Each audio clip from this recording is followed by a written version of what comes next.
કાલ સાંજે 9 વાગે મારા મિત્રની ગાડી ટર્નમાં તો આ ખાડામાં પડી ગઈ છે, પણ કાલ શાંતિ અત્યારે લગભગ 11 વાગવા આવ્યા છે. કોઈ પણ જવાબદાર વ્યક્તિ આ વિઝિટ કરવા માટે આવ્યું નથી.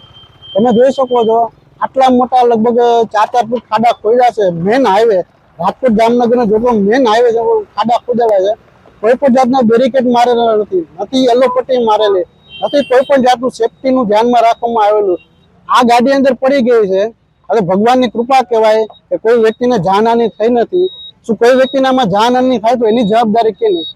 આના અનુસંધાને આજથી 4 મહિના પહેલા જામનગર મહાનગરપાલિકામાં મેં ઓફિશિયલી ફરિયાદ બી કરેલી છે કે કોન્ટ્રાક્ટરો રોડવાળા હોય કે ગટરવાળા હોય સેફટીનું કોઈ પણ જાતનું ધ્યાન રાખતા નથી. કોઈ પણ જાતનું ધ્યાન રાખ્યા વગર આ લોકો કામ કરે છે.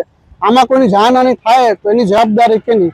બધાને ખબર છે જામનગરમાં કે 6 મહિના પહેલા ગટરના કોન્ટ્રાક્ટરે હિટાચી દ્વારા એક મહિલાને કચડી નાખવામાં આવ્યા હતા. અમુક વાહનો ફરે છે જેને આરસી પીયુસી નથી ઇન્સ્યોરન્સ, એવા વાહનો આ કોન્ટ્રાક્ટરોના ફરે છે. તો ક્યાં સુધી વાત જોવાની છે? જામનગર મહાનગરપાલિકાના બધા અધિકારીઓને કોની વાત જોવાની? કોઈનું મૃત્યુ થાય એની વાત જોવાની છે?